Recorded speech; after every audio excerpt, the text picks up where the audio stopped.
Hey everyone, welcome back to 22 Panels. This is the podcast that aims to examine, explore, and elevate the medium of comic books. I seem to be here ongoing now. I'm Tyler, and across Yay!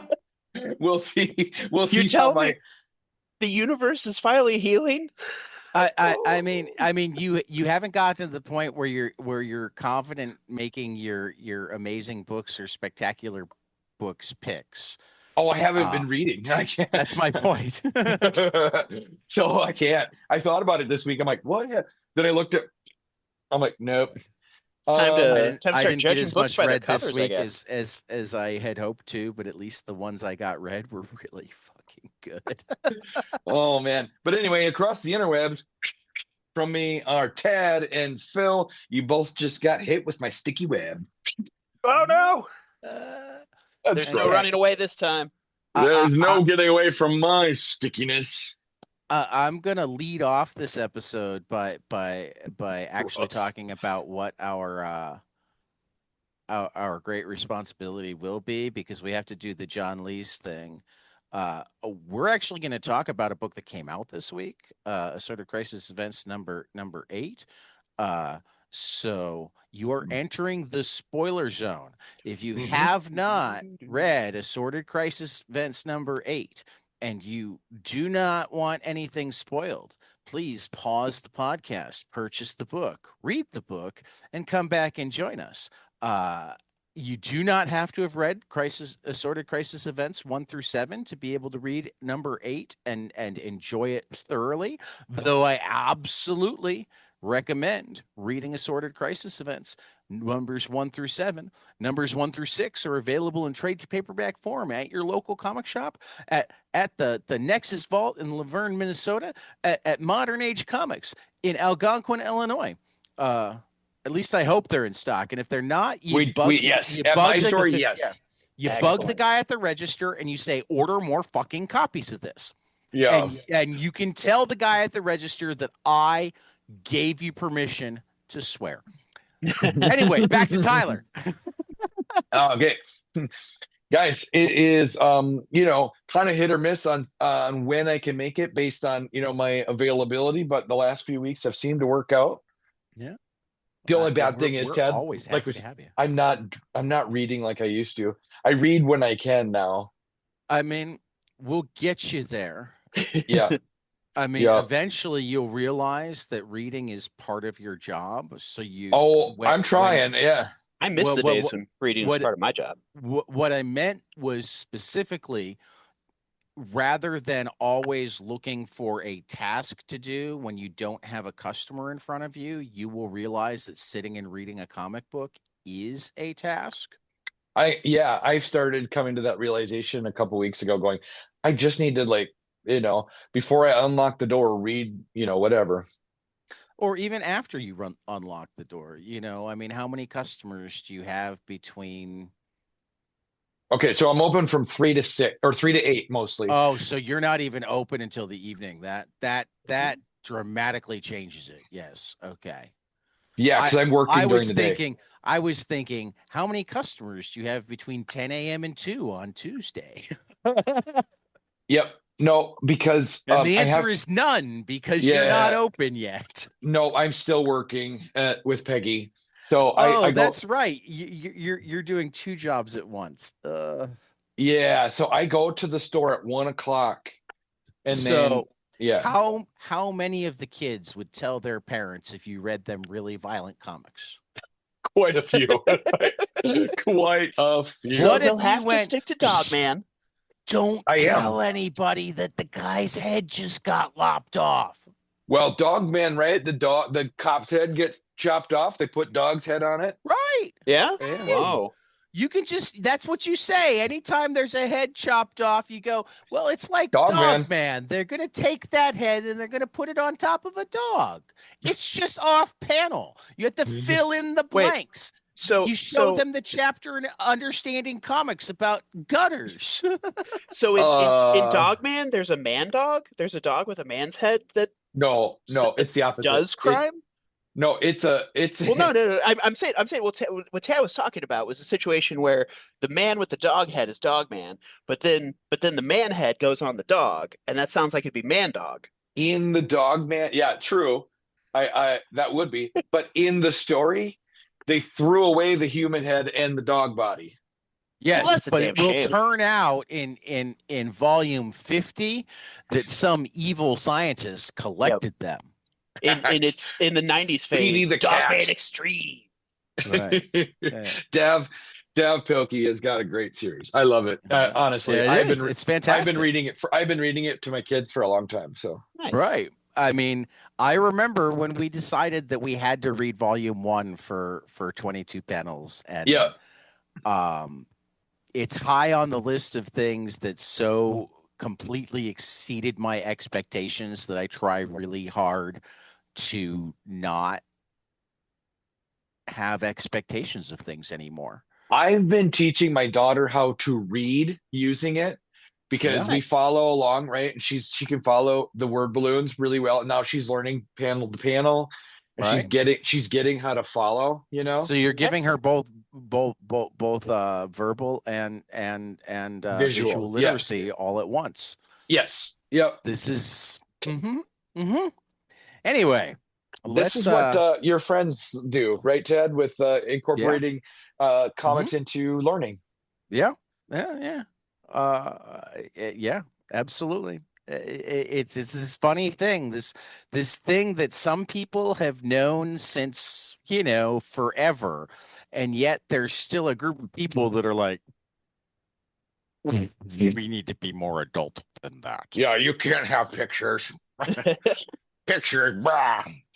Oh, the number of people that I told comics actually do count as reading when I worked at the library was pretty dang funny. And they were like, Yeah, "Oh, they well, would look. well, you work at a library, so you of course it matters that you say this."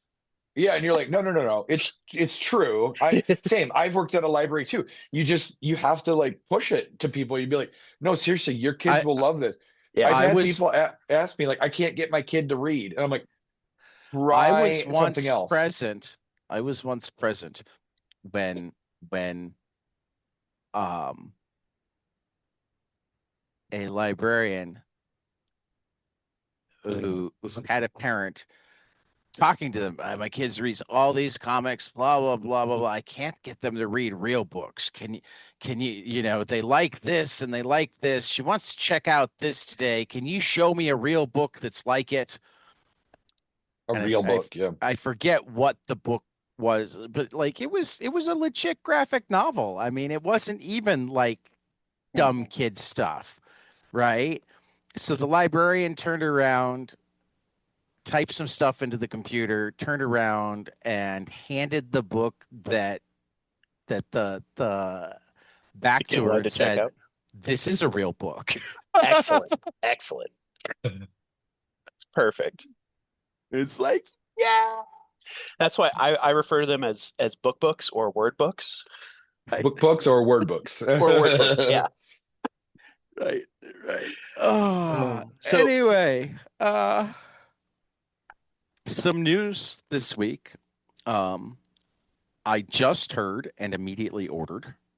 Tess Fowler Gutierrez finished up Take the Fall, which is her memoir comic about her time with cancer and some other things.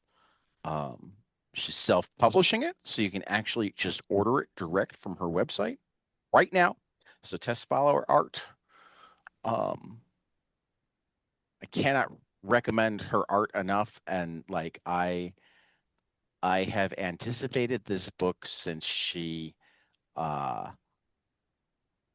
put out on that social media site that used to be a seedy dive bar and is now a dumpster fire on top of a chemical cesspool. That she was working on it. So it's out now, or out soon. It's available for order now. Actually, in between my ordering the hardcover and my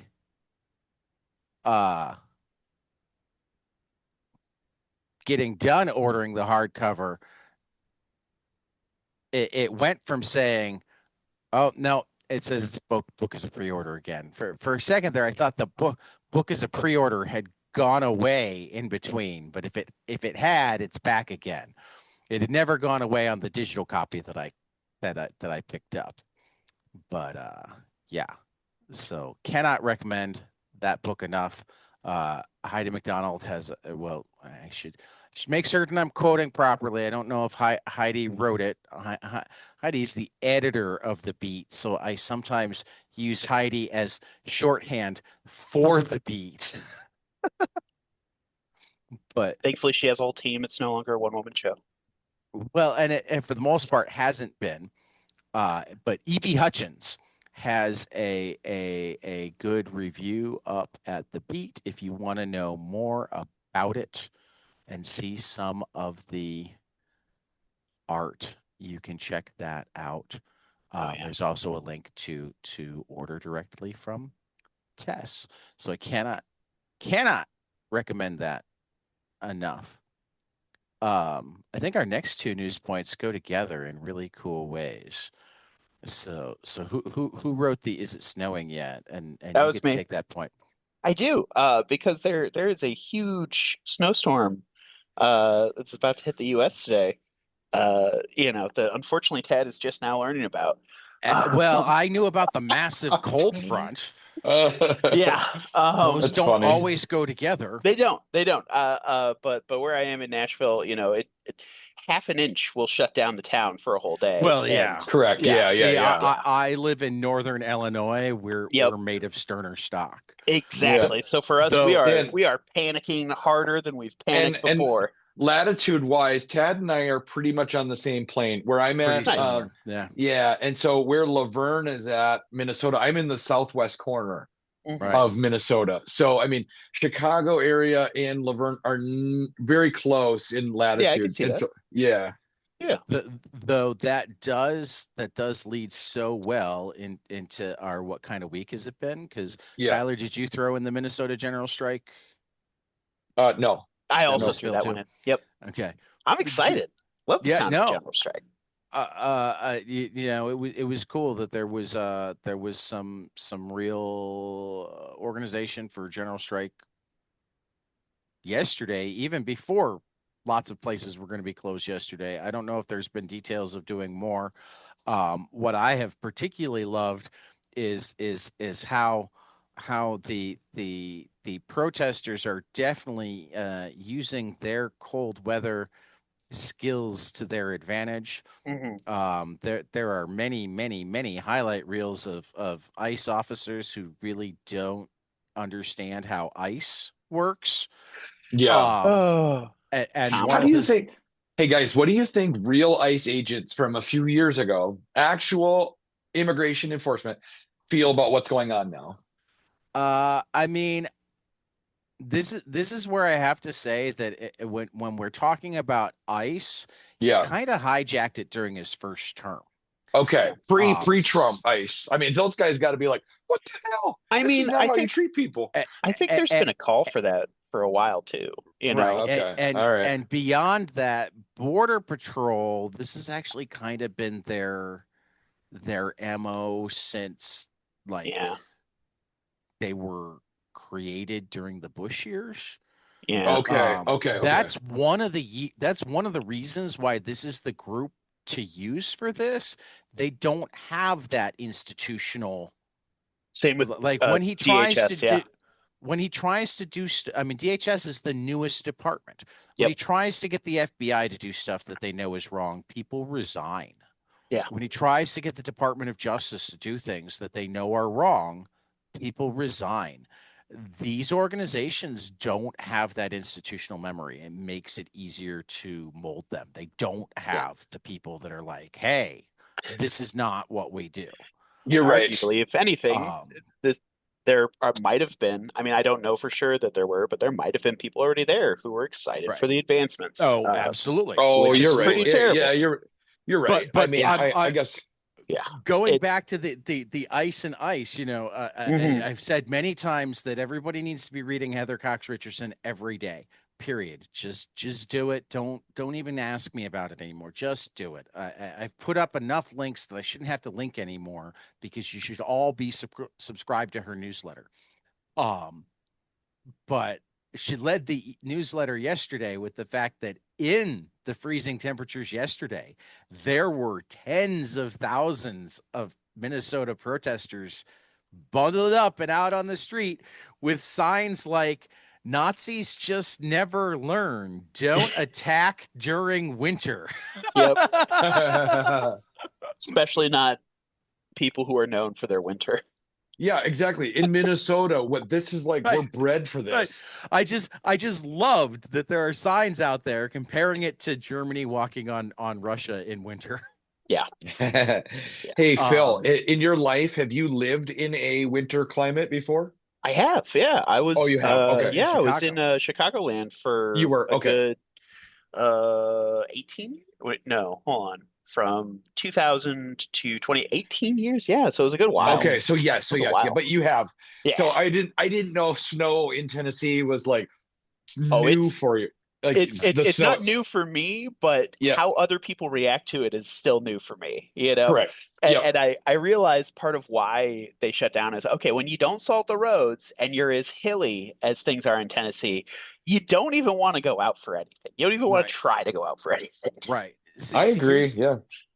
Here's another point, though, in terms of the just master strategy of Stephen Miller and whoever else is deciding where and how Border Patrol and ICE should behave.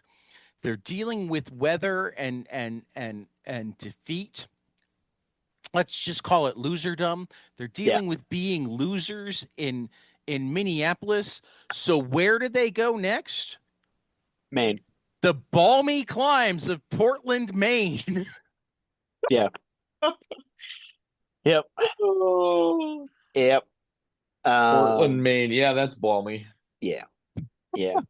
Um, that's one where, oh God, I think one of the stories I heard coming out of Minnesota is something like an ice vehicle crashed into a lamppost, through just natural terrible driving.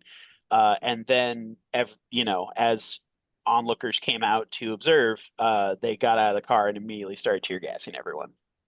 So yeah, it's beyond shit Yeah, show. let It's beyond parody. let us help you. Oh, you're gonna tear gas us as we try to help you get out of the snow.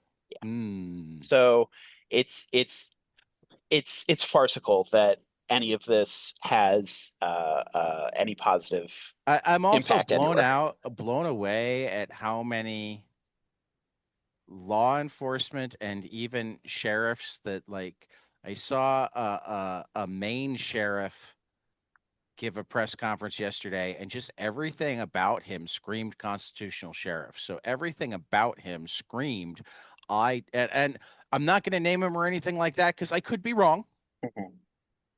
but screamed that like, by and large he's on their side. But Mhm. between the fact that they had dragged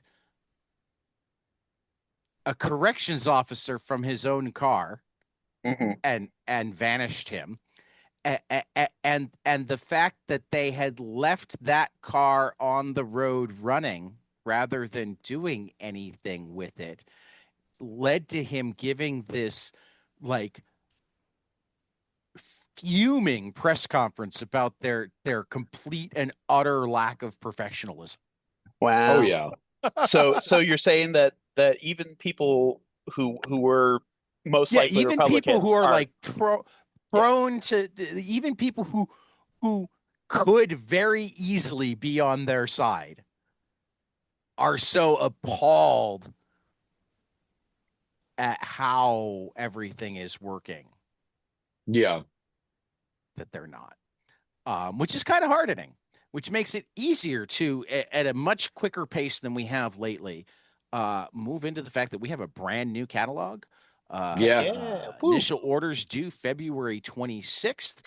We're going to hit some highlights here, and I remind everybody that we now have the next page at the end of the episode to hear about all of the cool things that will be available for order this month.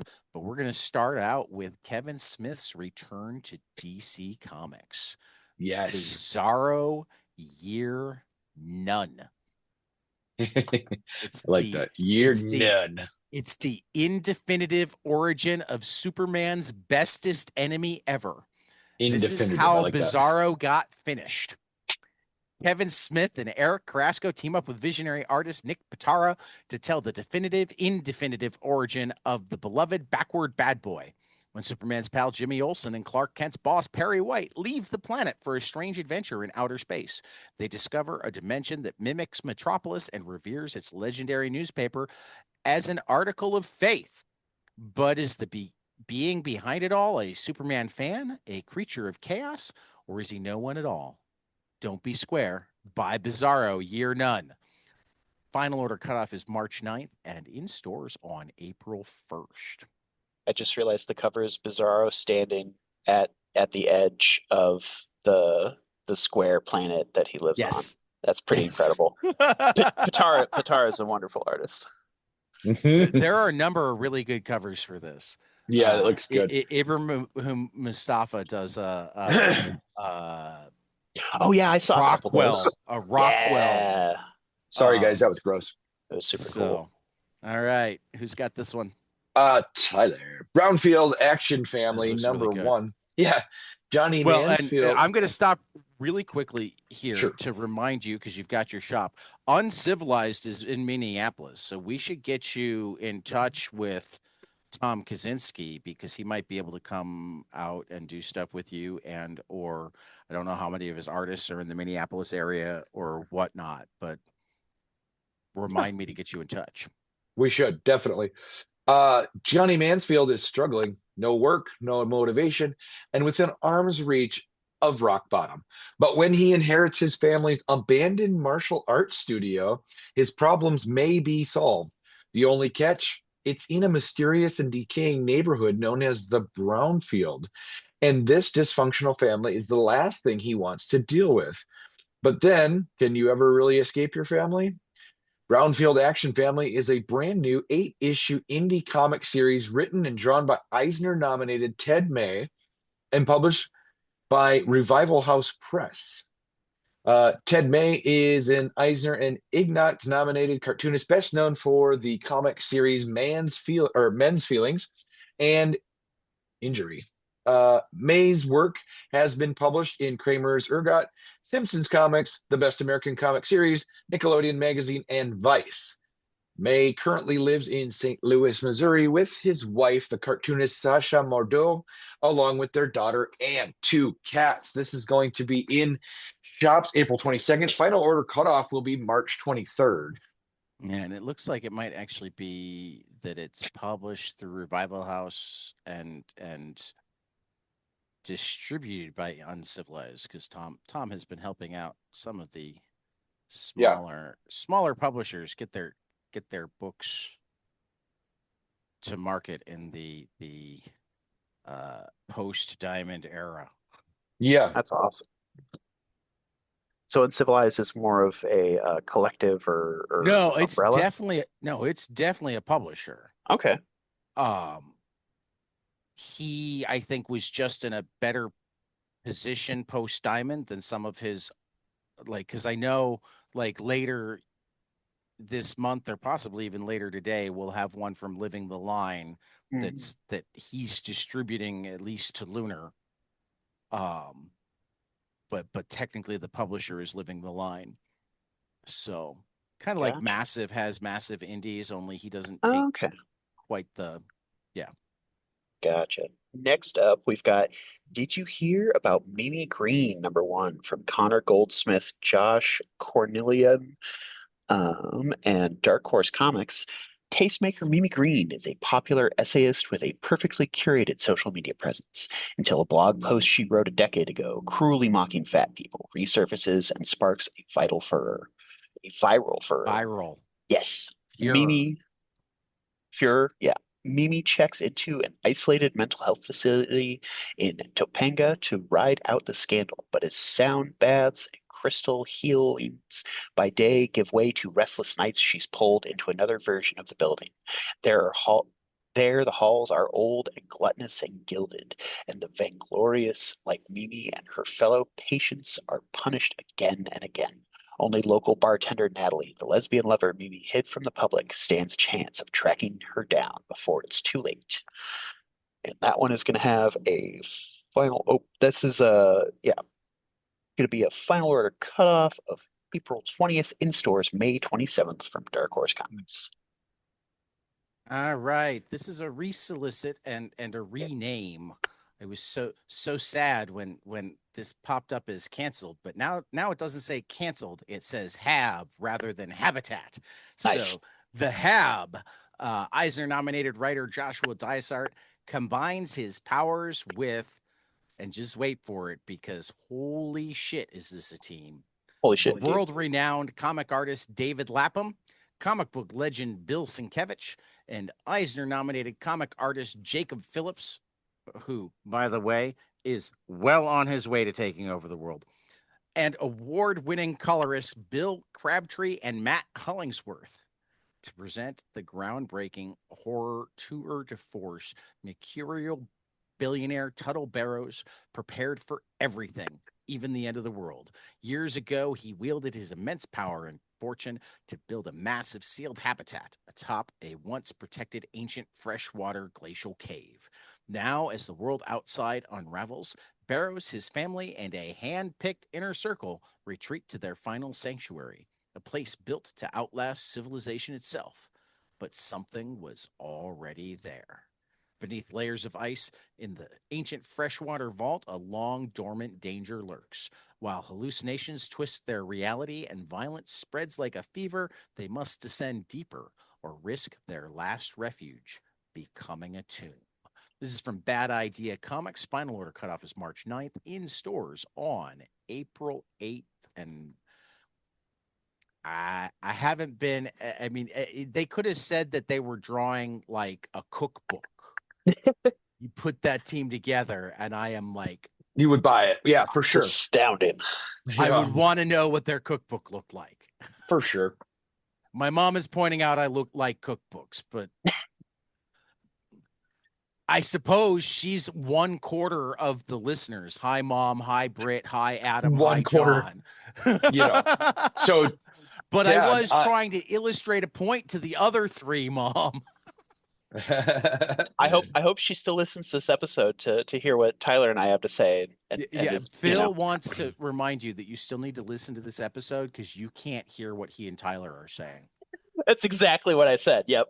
Perfect. No notes. all right. Ooh, this one I am very excited for. This Yeah, this is one looks good too. In Your Skin by Aditya Bidikar writing with art from SOM. SOM.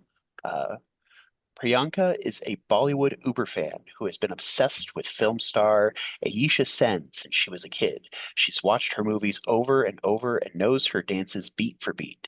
But after a once-in-a-lifetime chance to meet her idol goes awry, and Aisha announces her impending retirement from movies, Priyanka decides that if Aisha isn't going to live the life she's supposed to, Priyanka would be more than happy to take over for her.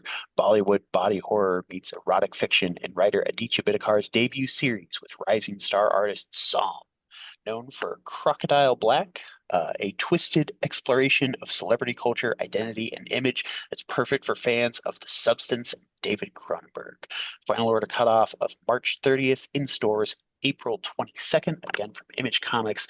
Yeah, that sounds absolutely incredible. And I love Aditya's lettering, and I long have insisted that letterers are the unsung heroes of comics. Yeah. They often know how to Absolutely. do everything, and it's just that like not enough people actually know how to do what they do And as I'm well as they do. additionally excited because he took a step back from lettering a couple years ago now. So this is kind of like a Right. return as writer, and Right. I followed him on social media. He is insightful and Yeah. incredible. So yeah, Oh yeah, yeah, no, I love super him. cool. He's He's not one of the letterers we've had on the show yet, but I hope to rectify that. I would be excited. So, all righty. The This Oddballs is another one with Odyssey. hold on a second. I'm gonna go back. Sure. Because this is another one with a bunch Yeah. of really cool covers. Look, Those look at covers the are four alternate, and wild. these Mickey are Mouse. all open order covers too. There's a Winsor McKay tribute. Well, they're not tributes. They're Oh, actually that's actual they're Winsor McKay. literally taking. Holy shit! They're reprinting The artwork. and so you have an actual Little Nemo comic as the cover of one of them. You have an actual Thimble Theater comic as the cover of one of them. That's actual Mickey Mouse stuff from one of the early Mickey Mouse animation artists, and that's actual Tintin from Hirsch as your covers for the four. Your that had four to be variant expensive. covers, or your first four variant covers, the open order covers. Some of those are in public domain now, I believe. They might actually all be public domain. That's what I thought. That might be All how right. it happened. Well, Mickey, yes, but I wasn't sure. That's crazy. Well, all right. Windsor and E.C. Seeger are both older than Mickey. Oh yeah, you're right. And Hirsch is I don't know if the Hirsch is older, but I do know that European copyright law isn't as long as ours. Okay. So, all right. So Oddballs Odyssey is written by Tony Millionaire with art by Tony as well and Jim Campbell. Tony is a winner of 5 Eisner Awards, 3 Harvey Awards, and an Ignatz. Is the revolutionary cartoonist behind the critically acclaimed Sock Monkey graphic novels and the world-renowned, I can't read that, Mackey's comic strip, collaborating with superstar colorist Jim Campbell. Millionaire nimbly fuses the master storytelling of Homer's The Odyssey with the surreal beauty and intricately rendered line work of Mobius's Arzak to deliver this breathtaking masterpiece. Divine Providence has finally done what no hangover ever could. Bobby Doherty is sober, but fate works fast, and it's not long until Bobby tumbles back off the wagon. A single glance at the radiant swan, Lucia Serena Del Mar, leaves the former boozehound monkey drunk on love and hopelessly devoted. When Lucia takes flight, Bobby refuses to let his chance at love slip through his fingers. Joined by his beautiful friend, faithful friend. This is very what you have on screen implementing some romance that wasn't there before. I can't read it. Okay, his faithful friend Jimmy Skunk. He sets off on a perilous journey across distant lands, through impossible labyrinths, over treacherous seas, and into the path of a vicious, fire-spitting minotaur in an epic quest to win Lucia's heart. This awesome, guys. This is going to be in final order cutoff of March 9th and will be in stores April 18th. April 8th. God dang it. April 8th. God, don't listen.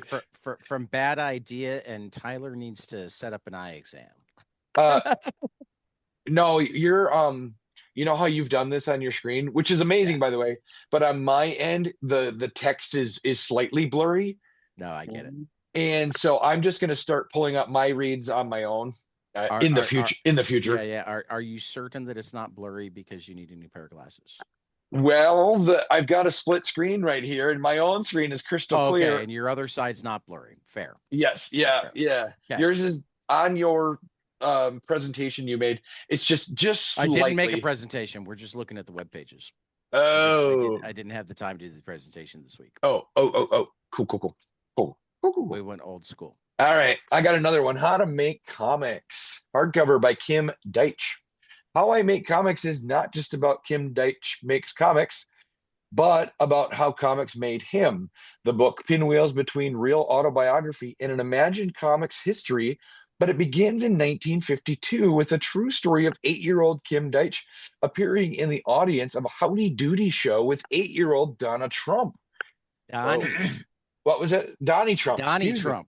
Oh, God, I can't read. Donnie Trump. Oh, that's even better. Following Donnie's attempt to rig an election among the audience, no kidding, Dice Wow. relates a famous newspaper account of a diminutive wife who valiantly defends her equally diminutive husband in court, who just happens to be the inspiration of Harold Gray's little orphan Annie. Periodically, Kim asks his own wife for her critique and advice of the stories he's told so far, which he takes into account for future tales that include revenge-driven circus performers, fairy tale mural painters, sordid comic book lore, comic readers creating real-life superheroes, impossibly old cats issuing supernatural judgments, and inhabiting the bodies of future humans, culminating in the real-life story of Kim's mother hitchhiking across the country.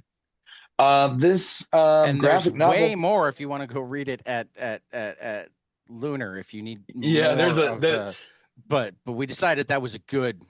cutoff. I think it's Yeah. the first time I've ever cut mid-sentence, but I still decided it was the right spot. Okay, this is from Fantagraphics, guys, and final order cutoff is March 2nd, and again in stores April 8th this time, not 18th. 8th. Yes. 8. Mhm. It's that slash. That slash looks like a 1. But you know what? You are not wrong in that my eyes are bad. These are a new prescription in my lenses, and I am trying to get used to them. Right. But yeah, it's Have you it's a had to go combo. bifocals yet? I've had to go Couple bifocals. times I've gone back and forth because I've Yeah, had I have my bifocals. progressive lenses. Same, yeah. I've gone back and forth, and it just I don't know. I just can't get used to it, or I'm resistant to it. I don't know. So I've gone I back to have single a vision. solution. Okay, We'll just remove your eyes, and then perfect. your other senses will heighten. Holy cow! I read a Unfortunately, comment. I read a read comics, wait. so I I know read a that comic this about this, works. you guys. I've read one. God, what's it called? I'm downright, I'm Dare shocked. something? Shocked Devil- that Devil Tad Man? is suggesting something that will make Tyler the Matt Murdock of this podcast over him. That's it. Well, Matt Murdock, I mean, to be Daredevil. honest, I was thinking about the whole Watcher saga where Nick Fury had stolen his eye. Oh yeah, that was a pretty good one. That was Oh. interesting. This is where Original also Sin, I think what it was called. Yep, that sounds Yeah, about right. that's actually an underrated event, I think. It was. I'd reevaluate it. It I had know at the some time really it good was- stuff. I haven't it read did. all of it, but I've read enough of it to go, oh, there's some Yeah. really good stuff in here. Yeah. Do you guys? This is a point Oh. where I'd also say to those intrepid listeners that Tad is wearing sunglasses indoors, like No, I am not a- wearing sunglasses indoors. transition lenses that they're- are they're- stuck in no. sunglasses. that never no. transition. They're not transition lenses Oh either. no, what are they? They're a red tinted lens that helps prevent my migraines. And your optic blasts from harming any nearby standers? I mean, sure, but I Okay. mean, like I can wear them at night, and it doesn't make it so that I see worse. Okay. Well, Oh, that was apologies for the assumption, but that's really cool. And it also makes you look like Joe Cool. You're in Joe right. Cool mode. No. Like in my autism journey, I have discovered that tinted lenses make a massive difference for me. So I That's actually great. have I was just going to bring that these up. red Didn't you say tinted it's like less stimulant? Okay. these red tinted lenses. I have blue tinted lenses, and I have yellow tinted lenses, and it kind of depends on the lighting. It depends on my mood. That's awesome. At this point, I carry all of them with me most of the time, and I think I do. Well, I know I do. Yeah, I could. I love the Cyclops reference. That was What? awesome. What's happening? Tad without glasses? Holy No, buckets. I do also have my pair that doesn't have the tint that I often put on for when I'm doing the podcast, because depending on the lighting, there's enough sunlight coming in from that way, and enough light from the light up here that I'm more comfortable with the tint today. Tint it up. I mean, I know when you're at home, you usually have a nice purple going on. It's actually this pair. Oh, okay. is it? Maybe it's your hat. No, I meant that's your making it look purple black. your purple lighting. Oh, Yeah, I have a purple or blue. Yeah, because in my room, I actually bought light bulbs that I can change the color of using my I love phone. those. Those are fun. Yeah. Yeah.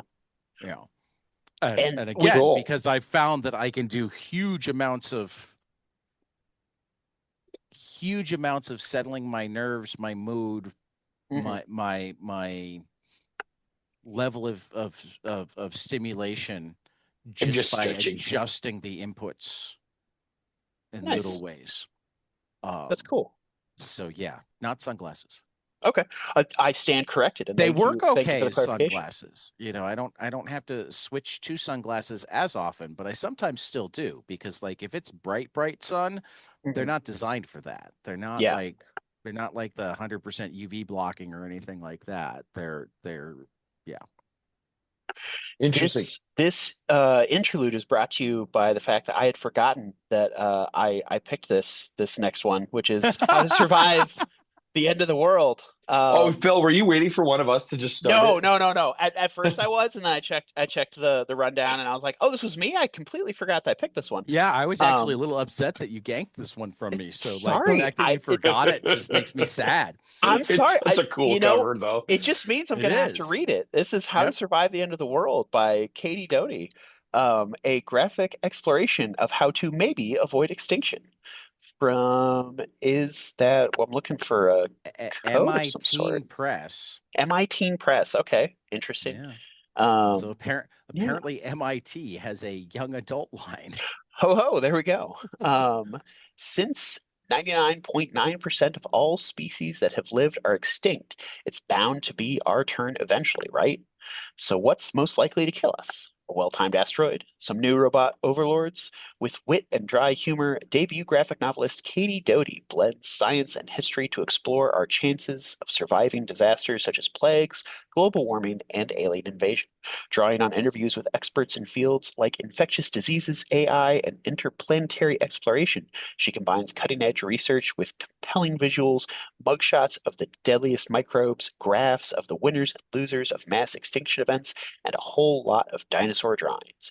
From apocalypse aficionados, the morbidly curious, and the just plain curious, this is your antidote for existential dread, a timely, imaginative, and ultimately hopeful take on humanity's ability to survive the odds.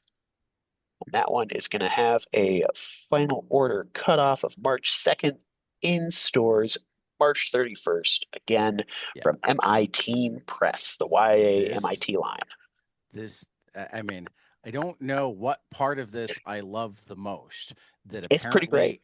That apparently MIT has a YA line that we have I love a it. heavily researched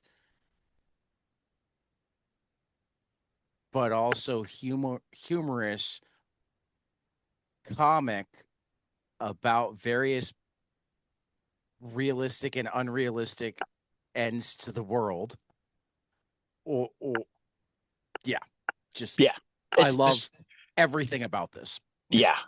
It is it and the cover has a 9-panel grid. It's Yep. yeah. It's there's Yep. so much to love. Yep. And they get their pull quote from Jeff Kinney, author of Diary Ooh, of a Wimpy Kid. that is a solid endorsement. It's not only a solid endorsement, there's just so much irony, particularly for Ironically, I people like who that. That's a haven't, good word. for even more so for people who haven't read this stuff, to just go, oh, How to Survive the End of the World, recommended by the guy who wrote Diary of a Wimpy Kid. Right? Hey, that's awesome. But yeah, there's also, you know, the atom bomb and the uh, uh, asteroid and the germs and the tsunami and the killer robot and the gas and the dinosaurs and the heat. You just, yeah, great on all levels. I'm also really looking forward to this, and I'm gonna have to reach out to Jenny and bring her back because she's one of my favorite guests to talk to. I didn't ask for this from Jenny Wood and Josh Cornelian at Mad Cave. If your entire life was online against your will, if everyone knew about your potty training, your first breakup, and even your coming out story, how would you feel? I Didn't Ask for This follows the members of Not Your Baby Anymore, a group of kids who share one thing in common.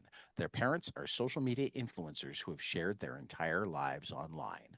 The group forms a chosen family as each member struggles with how to break away from a life and fame that they didn't ask for and do not want. Final order cutoff is March 23rd, in stores on April 15th. Tyler Gankin, a book I wanted.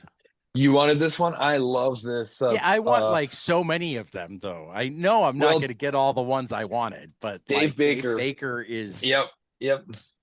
Dave Baker. I also love Nicole Goo, but Yeah, Pumpkin Heads, punk and heads, like Guns and Roses. The band plays together, lives together, and unfortunately, two of them are sleeping together. Whether I'm sure, whatever, I'm sure it's fine. Now put on your pumpkin mask and let's rock. Hannah Lipsky isn't sure what's happening. She dreamed of becoming a fine art painter, but after breaking up with her girlfriend, she suddenly dropped out of art school, moved into a flop house, and gotten roped into singing a campy horror punk band with costumes. To make things even more complicated, she might be hooking up with her housemate, bandmate, high school crush, Jerry. Wherever this is leading, it's going to be messy. Guys, this is going to be in shop, or excuse me, Final Order Cough March 2nd and in shops April 7th from IDW. well, and like Baker and Goo Oh, have yeah, worked from Dave together Baker and a number of Nicole times Goo. before, and they are brilliant alone. They are brilliant with other people, and they are brilliant together. So Yeah, I am very much looking forward to this book oh, it looks great. from Top Shelf. Next up, Was That Normal? From Alex Potts. It was like he'd missed the main part of the story. It arrived between the big climax and the end credits. A new order had established itself, and everyone apart from him was living happily ever after. Nothing interesting could possibly happen between now and the ending. Philip is searching for meaning, for connection, for someone to share a moment with. By day, he works from a rented room. By night, he drifts through cafes and bars, dodging awkward chats with his landlady and hoping for something more. When he meets Gina, a local musician, things begin to shift, but relationships are messy. Philip's discomfort grows as he stumbles through miscommunications, emotional misfires, and the looming presence of Gina's intense ex. Add in a crumbling tower, gong baths, whatever they are, and a quiet ache of modern life, and you have a story that's tender, funny, and deeply human.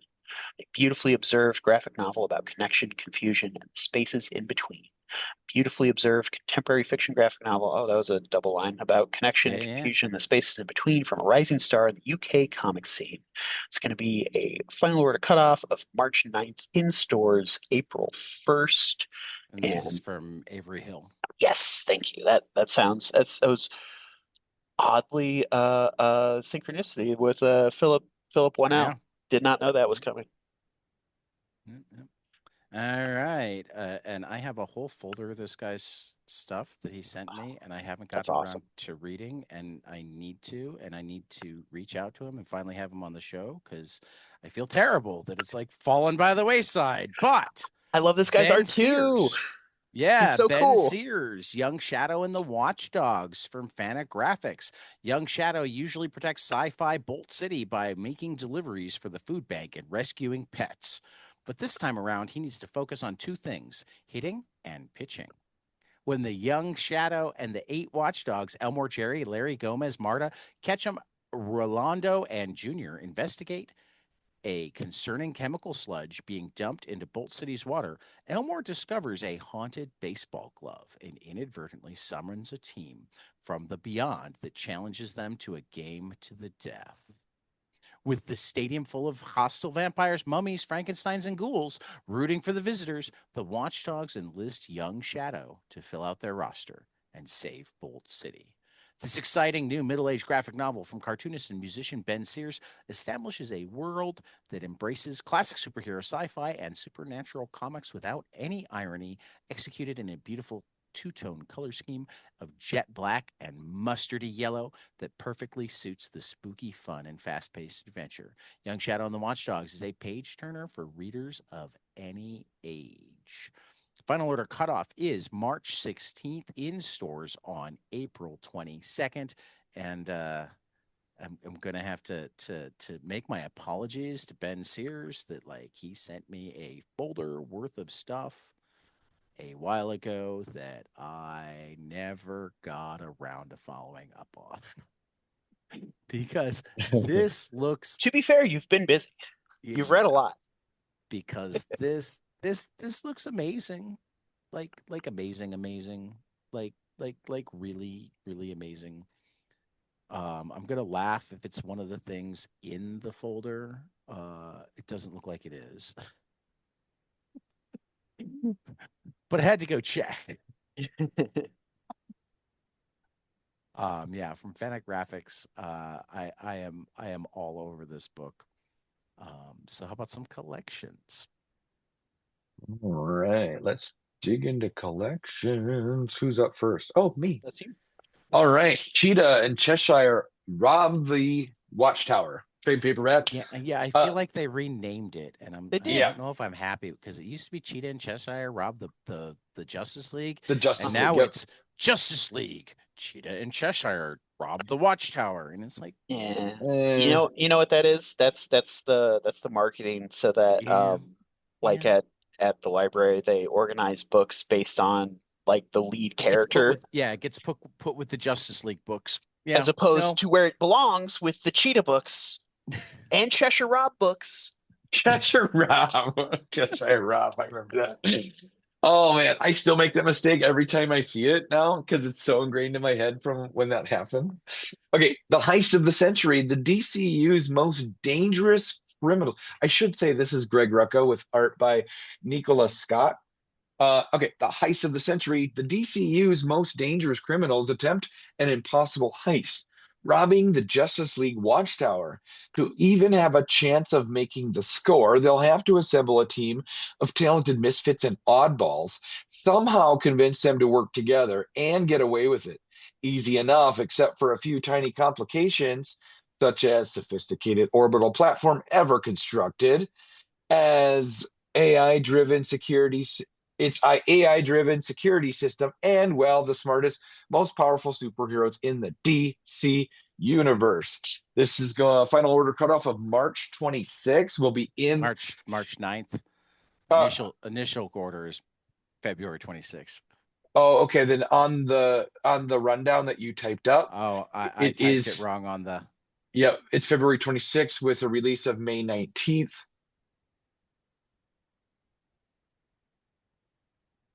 We see that there. Yeah. Anywho, from DC Comics. Ted is fixing Fixed. it. March Fixed on the rundown. March 9th will be out May 19th. That's what it says. Yep. I looked at the initial order date on accident. Sorry. No problem. Next up is Everything Dead and Dying from Tate Bromball and that world conqueror Jacob Phillips. He's amazing. He's amazing. The Last of Us meets Yellowstone in this haunting rural character piece set during the aftermath of a zombie outbreak. Jack Chandler is the sole survivor of the zombie apocalypse in his rural farming community, but rather than eliminate them, he has chosen to continue living alongside the undead, including the husband and adopted daughter he fought so hard to have. But when his town is discovered by outsiders, Jack suddenly becomes the one thing standing in the way of his family and those who hope to kill him for good. Eisner Award nominated creators Tate Bromball and Jacob Phillips team up for this unforgettable original story.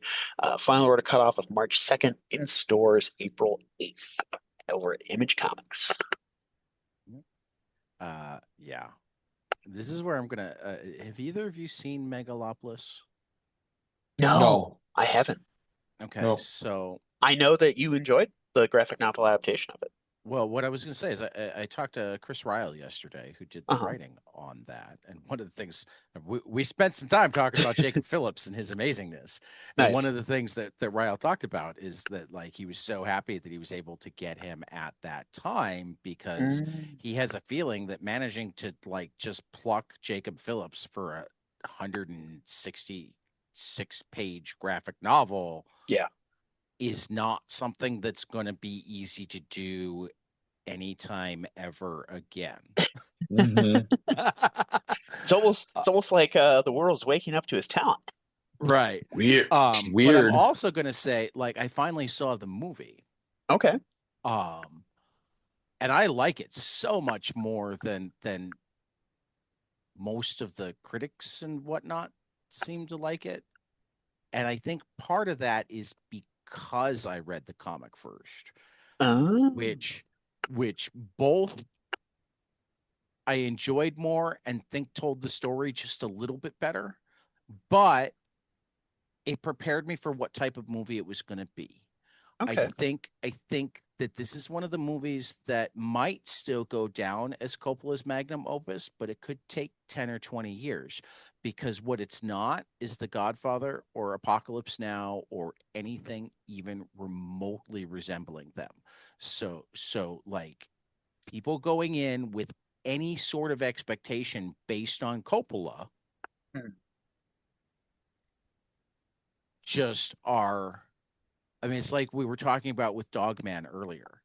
Like if you go into Dogman expecting a dumb kids book, you have to completely reset yourself when you go, oh my God, this is intelligent. This is teaching them about how comics work, how to make comics, how to be confident in themselves. There's real vocabulary in it. So it's really good for learning reading, blah, blah, blah. You know, um, when I finally saw it, and I've watched it twice now, it's like, Wow. oh,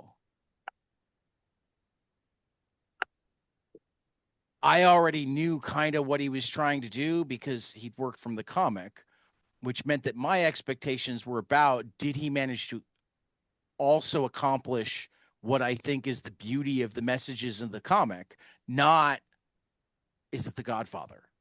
Mm. Yeah, I can see that. So It, that's my recommendation for the two of you, particularly because it's hard to manage to see Megalopolis right now. okay. Go read the graphic novel sooner rather than later. And then I do recommend seeing the movie when you can, because I think it's actually really, really good. But you need to come at it with like no expectations whatsoever. Manage to forget that it's Francis Ford Coppola. Manage to forget that it's Adam Driver and Aubrey Plaza and any of the other characters that they've played. Uh-huh. You know, Well, I can tell you, I will definitely give that graphic novel a shot. I'm checking it oh, out the on graphic Hoopla novel, right now. yeah, the graphic novel. And again, it's one, and I've discovered I'm a little bit of a rarity on this. I love things that you like the more you think about it, Uh-huh. rather than just immediately read or watch and go, "Oh, that's really cool." Oh Like yeah, it's one that you gotta dissect a little bit. you gotta dig in. You gotta go, why are we doing this? How does this connect? Okay. Um, but I think it's totally worth the journey. All right. So anyway, the last collection we're going to talk about new to order right now is the Mobius Library, The Depressed Hunter, out from Dark Horse, obviously written and drawn by Mobius, translated by Diana Schutz. Uh, in this graphic novel prequel to The Major, Mobius's Major Gruber finds himself attempting to chase away the blues by getting into a surreal adventure.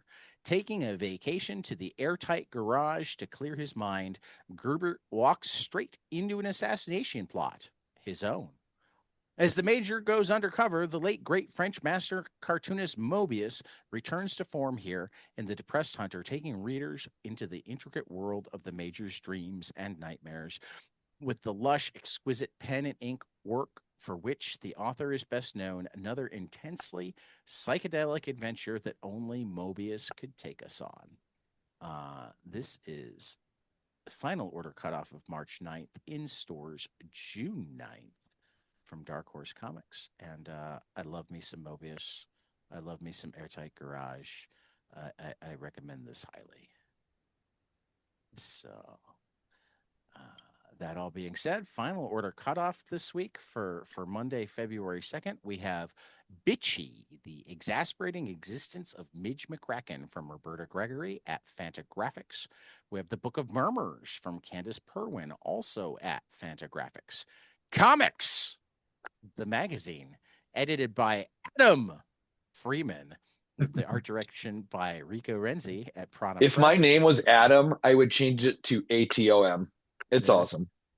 That's Crazy cool. for You from Paul Theroux and Steve Laffler at Fantagraphics. He Rolled Me Up Like a Grilled Squid from Yoshiharu Sugi at Drawn and Quarterly. I got to get that one.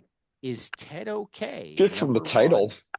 From Dave Chisholm at Mad Cave. Nectar, I thought you said, is one. Tad okay? And I'm like, no, Is no, he's Ted- not. Is Ted okay? No, I'm not. I really He's am not going to be okay if we keep but- interrupting him. Is I know. Ted okay? Number 1 from Dave Chisholm at Mad Cave. Nectar, number 1 from Jeremy Robinson and Anna Paula Martello, Francesco Francini at Vault Comics.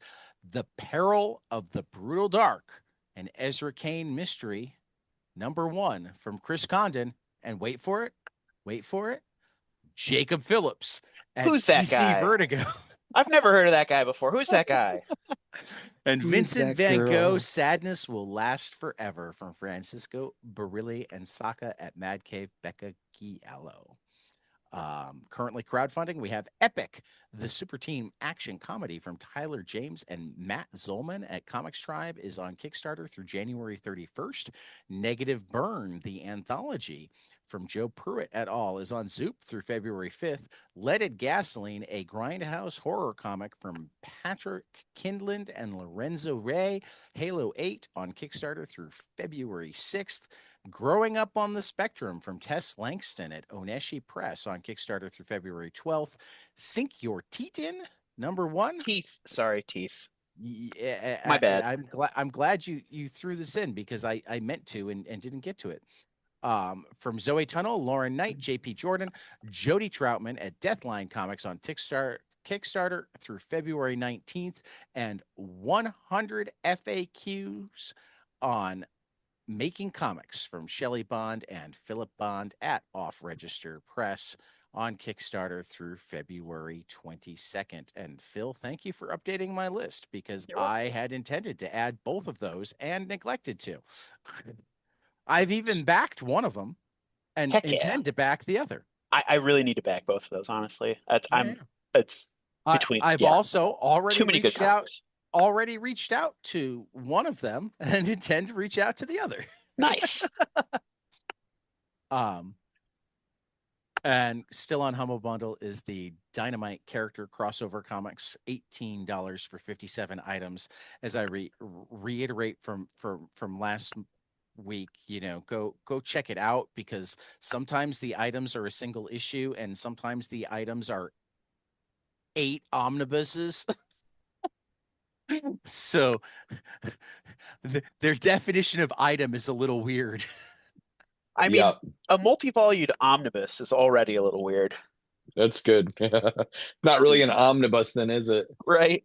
Well, no, what I mean is like, in terms of, and I know from experience, like when you buy it and you get to download it, it will download as 7 separate omnibuses, but in terms of the items that they're talking about you buying, they group them all together as that's Vampirella Omnibus volumes 1 through 7 is one item.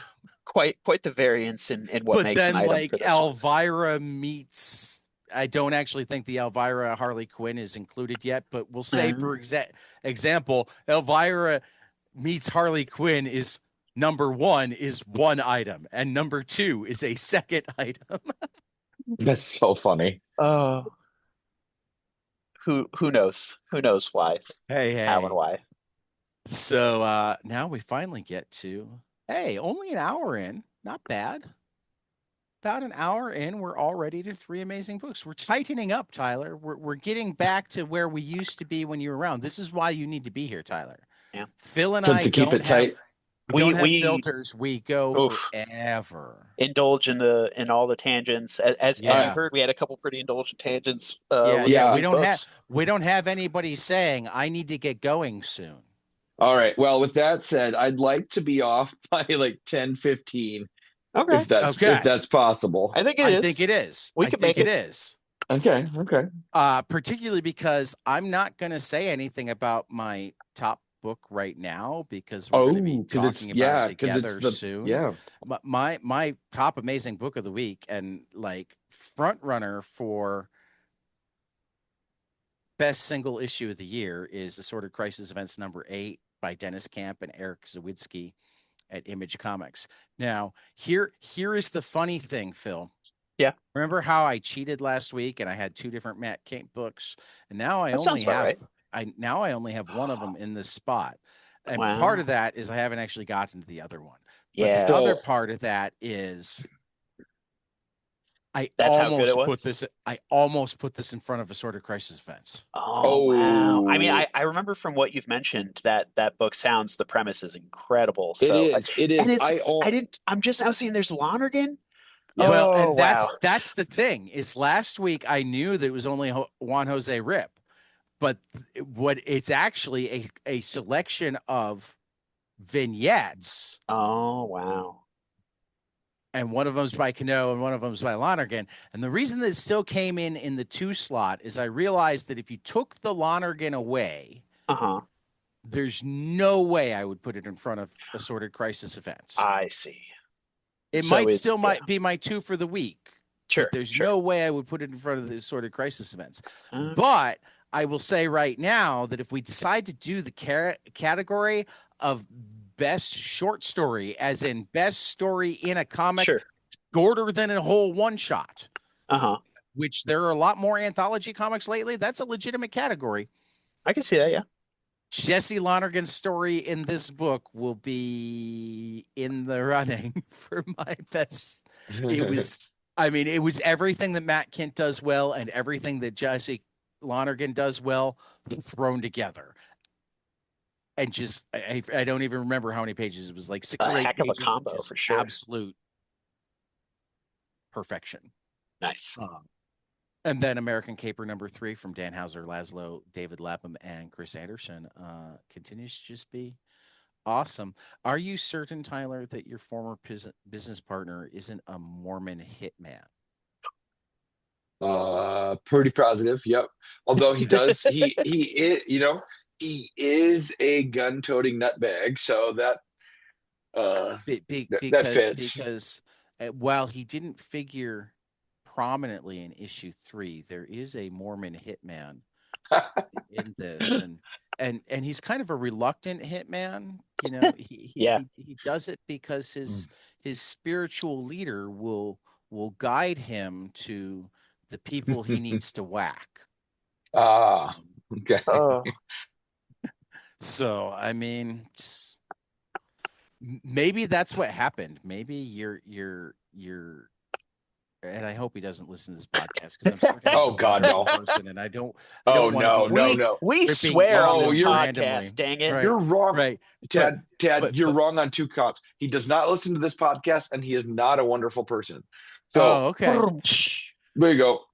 We're good. Well, you know him, so it's less likely to wind up in a libel suit against you. I have to be careful. Yeah, like I said, But I'm now also wondering, as I think about it, if what happened is he read the first couple of issues of American Caper, and that's what made him think that he was moved. He needs to a new not line of be work. in the business. Interesting. Fascinating. I Compelling. know this is crazy, but he's never read a comic book. Like you said, What? he's in it. He is in it because he thinks that it was going to be a cash grab. Oh my. This is like He back didn't in know the industry at all. When we're So- off the air, I will tell you about an argument we had about selling online. He is Oh, boy. he's completely clueless about how anything works. Okay, then. So- Okie Well, dokie. yeah, that's like after high school, I had a friend of a friend who wanted to start writing novels, but he hadn't read a full book since middle school. And I was like, dude, Okie change that. dokie. So what you're Yes. saying is he's a white man, so he's qualified? It That feels like friend, it. oh, sorry. Your guy, yes, my guy, no. Oh, Yeah, but still. No, I was talking about Tyler's guy. Yeah, yeah. yeah. Yes. That's Yeah, exactly right. this is where I go to like the absolute absurdity of lines like whatever nut job it was that said, I'm on a plane and I see a black pilot and I feel unsafe because I Oof. wonder if he's a diversity hire. And it's like, are you out? Oh, I think If there are diversity hires, they're the white guys. Yeah, uh if it If there are people here, I'm pretty sure it was Pete because- Hegseth that said Yeah. that. What was it, Hegseth? I thought it was like Ben Shapiro, but whatever. Could whoever have it been was both. was a terrible person. Yeah. You know, that's It's like, no, the people who are in jobs that they didn't earn are almost exclusively white yeah, Yeah. with connections. because the colored people don't have the connections. Exactly. Mm-hmm. Exactly. Oh yeah. Not across the board. There are exceptions to the rules. Yeah. But Yeah. take Yeah. a walk, Phil. Oh, I'm walking here. This is where as you were reminding me of the Mormon hitman whose religious leader was telling him who to kill, I was evoked with connections to From Hell. Yeah, I mean, Yeah, it's there. It's there. Mhm. Which I am reading hopefully fast enough. We will see. But this was also a week for the Power Fantasy number 15. If you are reading that book, I hope you enjoyed it as well. It was a hell of an issue. It was, oh wow, yeah, hell of an issue. But yeah, this is where I'll just ramble to in a book that I have otherwise been shocked and amazed and terrified by. I had a cackling laugh last night that my wife asked me about, and that was the exchange of Dr. William Gohl talking to his cabbie driver in the streets of London after they'd been going all around the city tracing the occult workings, and he said, "You realize that I only share these private thoughts in recognition of your lack of cognizance? Why, thank you, sir. I can't say what that means to me." yep. Yep. Yep. Uh, So, Ted, did you read any One Piece this week? I read no One Piece, and no From Hell Oh, does not come count on. as That manga was- just because that was it's a joke. black and white. It was absolutely a joke. I would never Particularly categorize because, From and Hell as a I'm manga. gonna, and particularly because I'm gonna have it out tomorrow. Uh-huh. I don't think the black and white is the best version. It's interesting having not seen the color version. The Uh, the workings uh, of the black and white. I can't imagine wanting to rework some of these panels years later, you know? I mean, he didn't rework. He if you were really paying attention, there's some muddy inking. Oh yeah. Yeah. No, I see the muddy inking. I see He there's sharpened that. sharpened the muddiness. The parts that weren't intentionally muddy, yeah. Okay. Okay. The non-intentional muddiness. And I mean, Mhm. I don't know. I mean, He crisped some of the inkings and he colored it. We're talking like almost Jacob Phillips level coloring. yeah, and it's not the color aspect that I'm against, although it is also a book that is very concerned with lighting, and I do think that the starkness of, you know, darkness well- solid, darkness scribbled, those variations of the line work, like that's part of what's so incredible about this. Well, I don't disagree with you. I don't know many bigger students of comics Uh-huh. than Eddie Campbell. Yeah. And he doesn't disagree with you either, and it doesn't go away just because he colored it. Okay. That's true. That's true. It's a good point. You know, I like this is a guy who knows his shit. yeah. This was not a cash grab. They had to talk people into it. Okay. In fact, I'm not certain they've actually made money on it yet. Fascinating. I mean, it's honestly, I'm loving it so much that Right. I, at the very least, I might check out a colored edition from the library and see if it's worth picking up as well. Yeah, You know, it's but for the first a time read, beautiful, beautiful volume. I have to imagine first And time read that's should be and black that's and white. fair. That's Yeah, fair. I you mean, know. I'd read it many, many times in black and white before Oh I yeah. read it in color, and I've read it one more time in black and white since the first time I read it in color. And that's Okay. when I decided that I think every time I read it going forward, it will be the color version. And that, Though yeah. I could see at some point if I'm really in the mood and have the time going Uh-huh. kind of the page by page. Oh my goodness. The page by page. There's the The page transitions. the page by page, both of them. Yeah. Oh, a side by side, page by page. Yeah, Right. that would be. I Right. I love games to spot the difference, so that would be astounding as well. Oh, I wouldn't even. I don't think I'd be like going nuts doing the spot the difference. I think I'd more just be trying to soak in the essence of both. Um, Does that make sense? it does. It does. A I mean, if I did dangerous it that maneuver. way, I think there's a really good chance that like which one I read the words in would go back and forth. Yeah, that sounds likely. That sounds very likely. Um, hell, I'm doing something similar with to that with uh they just kickstarted a colored version, a recolored version, because they were originally colored comics, but badly colored comics, Uh-huh.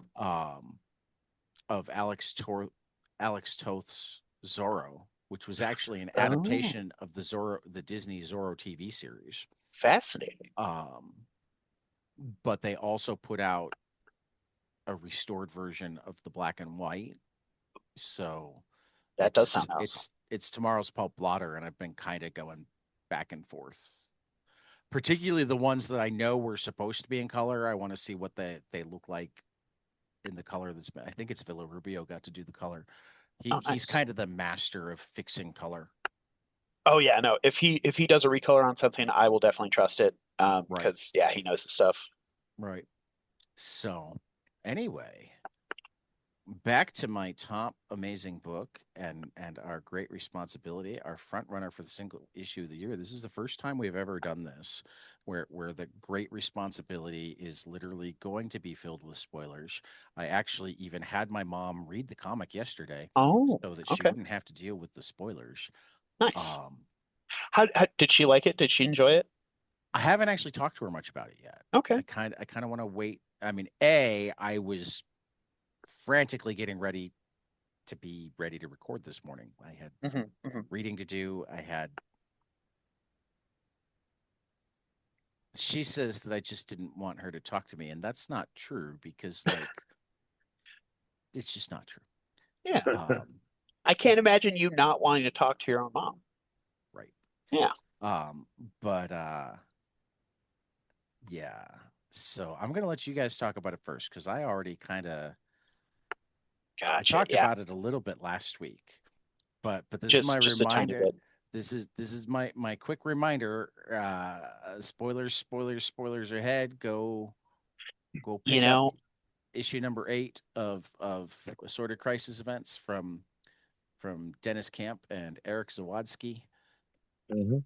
oh yeah, I gotta say the most startling thing about opening the issue, aside from, that first line of "Can you see me?"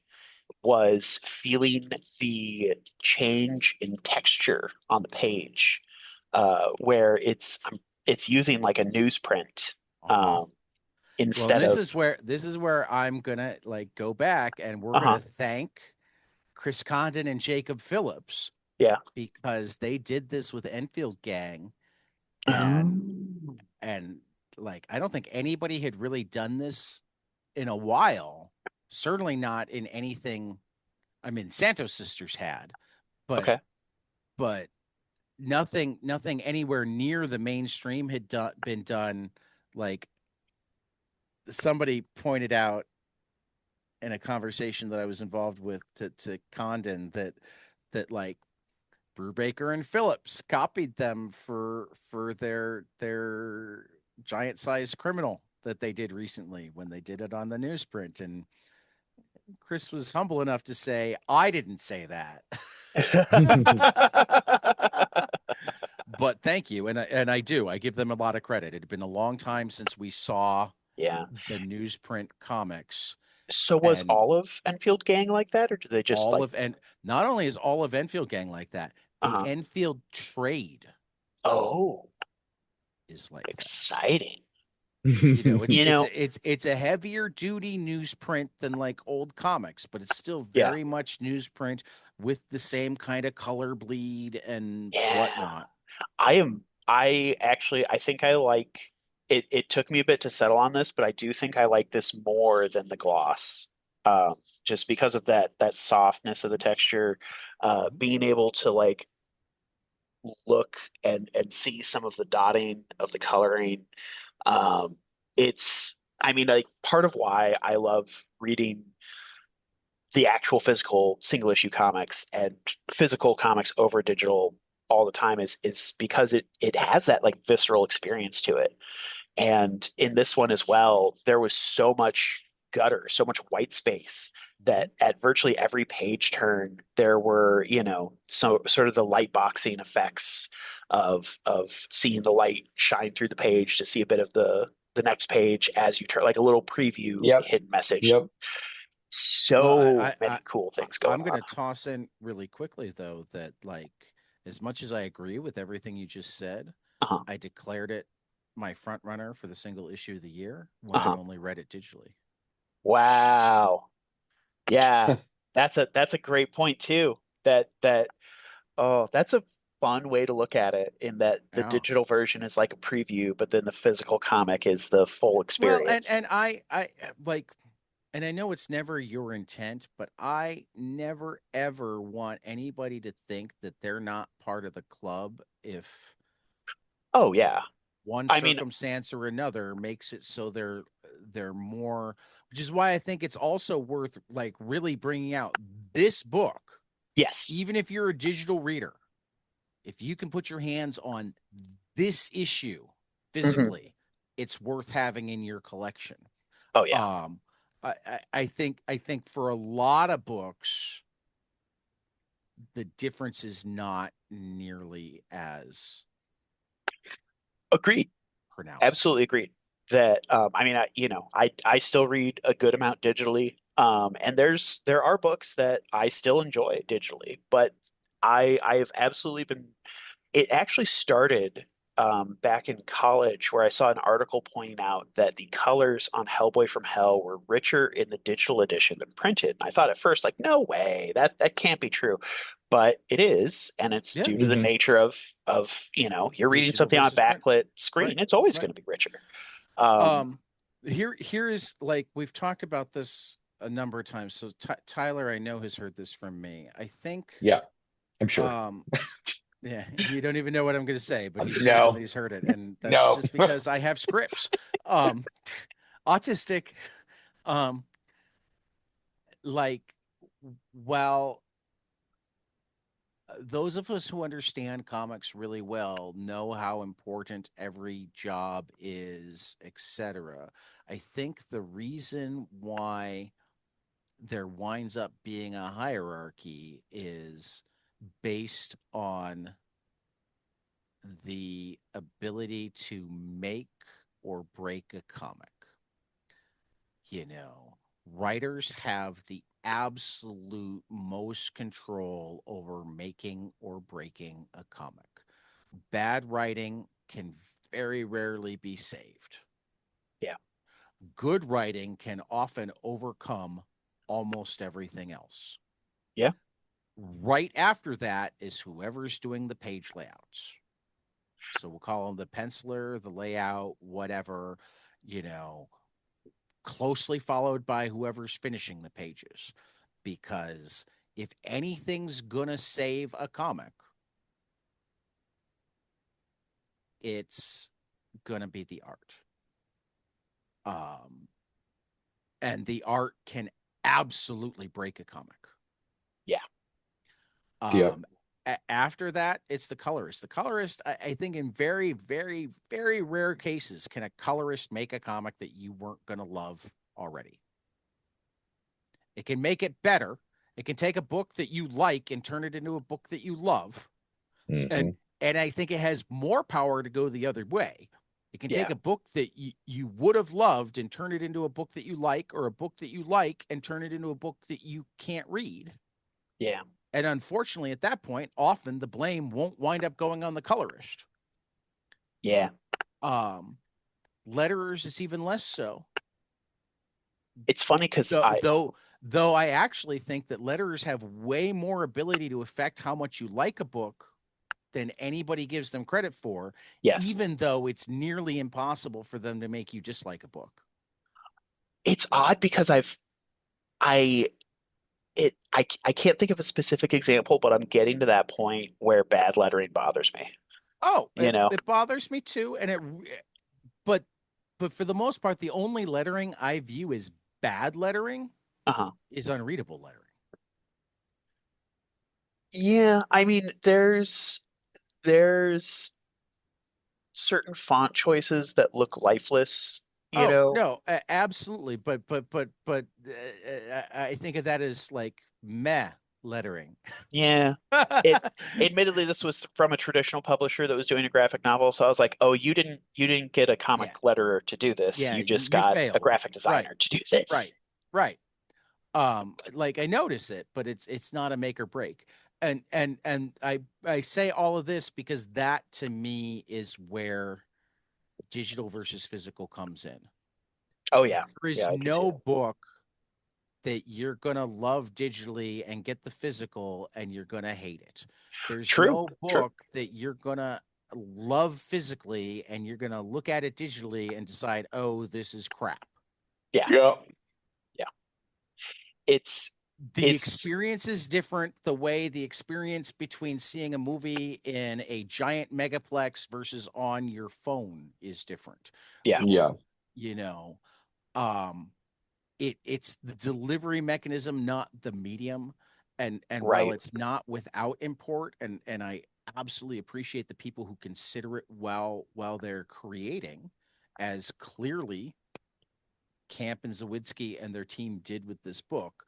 Mhm. Like I just again, and part of this is like defensiveness. I've been on, because I wound up being not necessarily an early adopter of digital books, but when I adopted them hard. Mhm. Not just digital comics, but digital prose before that, just because I have a tendency to jump between so many different things that, like, Yeah. the difference between carrying a phone with 1,000 books and carrying a 75-pound backpack is a big deal. It is. It's pretty big. And this is where I'd also say that it is, as you say this, it is definitely a trade-off of mediums and devices Yeah. because when I do read digitally, it's on my phone. So it's a Right. smaller screen than Mhm. a phically printed book. If Yeah, I I had, won't do it on my phone. I can't read it. and So that's I mean, I'll read yeah, some things on my phone, but this is actually why I invested in a comic-sized tablet. and So that's what, yep, the only time I have to read small is if it's something that needs to be a 2-page layout, and even then yep. it's And that's where what you lose for the digital edition in that like turn of the page right. and like feel of the paper, you gain in the ability to zoom in. Yep. yes. Yep. Yep. Well, and for So, that matter, it does add a level in uh-huh. that they can double the number of their page turn moments if they choose to. Yeah, that's true too. That is true too. You can have more suspense. You So know. yeah, so yes, thank you, Ted. I did not want I mean, for to that matter, diminish digital reading. even randomly, Uh-huh. looking at the page that I'm at right now, Yeah, this was designed for both digital and I can see that physical too. Yeah. because the bottom corner is him proposing, and Uh-huh. then the top corner of the next page is them having a fight. Yeah. While the page flows overall, it flows as like their life from dating through pregnancy and then him falling away from it. Right. Um, and actually, this is also the please, I'm begging you, don't turn the page. I was gonna ask, Page, did which you is did just, oh you my God, how long did it take you to turn that page? a little bit, Me too. a little bit. Yes. Yeah. My Same. mom actually looked up at me at that point and said, "I'm turning the page." Oh Yeah, yeah, it yeah, just like I just like has yeah. I Um, contemplated not. but I really did. as I'm looking at it here, it is a different experience when you finish and have a page turn between the proposal and the fight versus just an eye scroll up to the top of the next page, Yeah. which tells me that Dennis Camp and Eric Sawicki are thinking of even more than I've Uh-huh. been giving them credit for, because they're not just thinking about how it reads on this newsprint that they decided to make. They're thinking about how it reads digitally. And the physical read gives you the option of the non-traditional, okay, am I going to read every open facing as a two-page spread? Like kind Right. of how the first Mhm. issue encouraged us to, hey, you can read however you want. Right. So yeah, and I mean honestly, this one has enough two-page spreads that yeah, I mean it's an all-timer. It's incredible. It includes more references to all-time great comics than I've seen in a single issue in a while. Like just Yeah. from diversity of references. Tyler, I feel like I've dominated. Do you have big Um, thoughts or just little thoughts? well, I just have thoughts on the maybe not just on issue 8, but on the series as a whole. That's It, Uh-huh. fair. excuse me.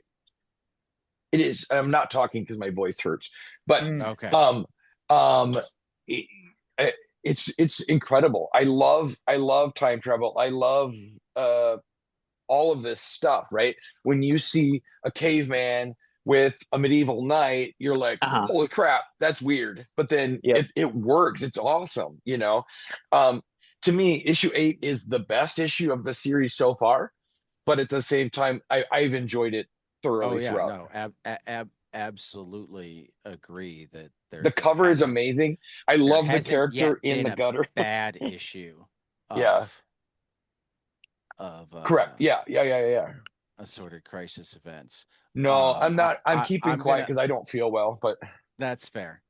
That's fair. I am gonna share. I don't know if this is my favorite page because there's so many pages that I love in this comic, but I am going to pull up and show the page that when I got to it, I went, "Oh fuck, that's amazing." And this is one for the ages. Um so give me just a second. And here we go. Well, actually, let me Yeah. I mean it's pull it up I in am overview. genuinely waiting, gonna be very interested to see which one he chooses because there there are Any so many good guesses? pages. Any Yeah, guesses? any guesses? What? Because I Um, decided I had it in the wrong viewer to share it properly. So you got a second. is it the one with the Astrolus polyp reference?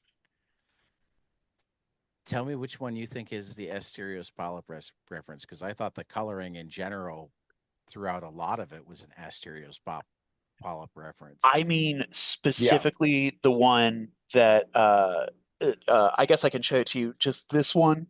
We're on the bottom Oh, row of okay. panels. The style changes with everyone. I love that one, Uh-huh. and no, The toilet page is also an all-timer for me. there you go. Yeah, the toilet page. There you go. It's I pretty mean, fucking again, great. everything was an all great about. But when I saw this page, Uh-huh. and here's the other thing, I am not wired to automatically look for Easter eggs or references or whatnot.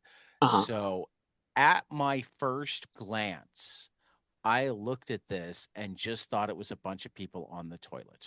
Right. It wasn't Yes. until I got to Superman, Flash, and Hulk. Legally distinct Superman with an upside down S shield. Right. Superman, Flash, and Hulk down in Yeah. the bottom corner, and then looped back to Captain America. Yep. That I started looking, I'm like, oh my God, that's Wolverine. Yep. Fuck, man. Yep. Yep. This Yep. reminds me, at Morrison Con, Chris Burnham did sketches on like so Not how projected my so we brain could watch. works. I But got to it quickly, but yeah, but he my drew mom's sitting here going, I knew that. excellent, I wonderful. think I emphasized that it's just not what I look for Yeah. first. So I almost always catch it. But he drew a Judge Dredd straining on the toilet, and it was epic. It was honestly it belonged alongside this page. So yeah, that was the point where I went, oh, this is just not just a cool comic for me, for like, this is the type that could randomly go into multiple printings just because. Oh yeah, oh yeah. I mean, it's honestly this one in And issue if it 3. doesn't, It's hard to pick between the that two. makes me sad because it should. It really should. I mean, I hope that the series is going strong and if anything It picking up seems to be. sales. Yeah, because it's yeah, this is one of those books that's absolutely I want as much of this as the creators can give us. Thank you so much for every single issue. It's been an incredible ride. Well, I as don't with want so many of the issues, it managed to hit all of the emotions. it did. Yeah.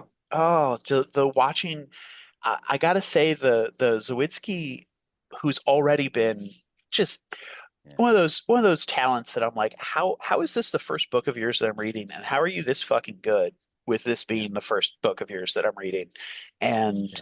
watching him slowly descend, into a Scott McCloud-esque figure with the large glasses, and then into a stick figure, and just I don't know how many times we can see a character we just met and their life like tragically falling apart existentially and physically simultaneously, and how many different ways they've conveyed that so strongly, and it still hits. It Yeah. doesn't feel cheap. It doesn't feel like exploitative or like, oh, this is just what they do. No, it still feels whole and original and unique every single time. Yes. Yep. So now I have to ask, um, we've only got one artist in the room. Tyler, did you follow the Yeah. instructions on the last page? No, I did not. I think I'm gonna have to pass the book on to my wife. I want to. I want to do it. That would be I fun. want her to follow the instructions on the last page for me. Yeah. Just ask really nicely, hon, will you please do this? Well, I mean, where it's difficult is like, this is a roller coaster of an issue, and that could be hard for her. But I think that last page will be even cooler if it's like, please read this and finish by following the instructions on the last page. Right. Yep. So we'll see if she's willing to do that for me. I will follow up in the future. But we all have stuff going on today. So any last words on this amazing artifact?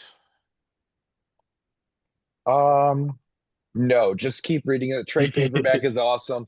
It collects issues 1 through 5, I think. I thought it was 1 through 6. I think it's Maybe, yeah. 5. Yeah, Okay. because 6 was the point, the extension point. Yeah. Oh, okay. Yeah. So check out the trade it and then was jump into the series. It's Martian awesome. Manhunter that was 6 for the first arc then. Right. Yep. Okay. Yep. Yeah. I'm gonna buy that in trade. I've loved the covers of Martian Manhunter. I just haven't read it. I mean, as an art guy, the covers are amazing. It's another one that, like, particularly because you have access to an ordering system, you might consider doing single issues. Oh, sure. If for no other reason than the Martian vision, at least sometimes the Martian vision requires you to hold the page up to the light so that you can see the bleed through from the other side. Oh, sure. Which I'm not certain I've ever seen where I mean, I've seen times where like there were Easter eggs that you got that way, or story enhancers that you got that way. But I think it's the first time I've ever seen a comic where they literally direct you to do that to make certain you don't Uh, miss the that's important funny. stuff that you have to do that to get. Is there ever a time where that was like messed with due to an ad being placed? That's what I'm wondering. In history? I don't know. No, I'm not in history because of course it's happened in history, but I mean like with Martian Manhunter specifically, or if they Uh, were good about placing I the think ads. in absolute, I think DC at this point has joined most publishers where the ads are at the end unless they Oh, have a specific reason not to. gotcha. Like the only reason I think that most publishers will put an ad in between. I think the only reason you'll get a one-page ad inside of a story anymore is if for whatever reason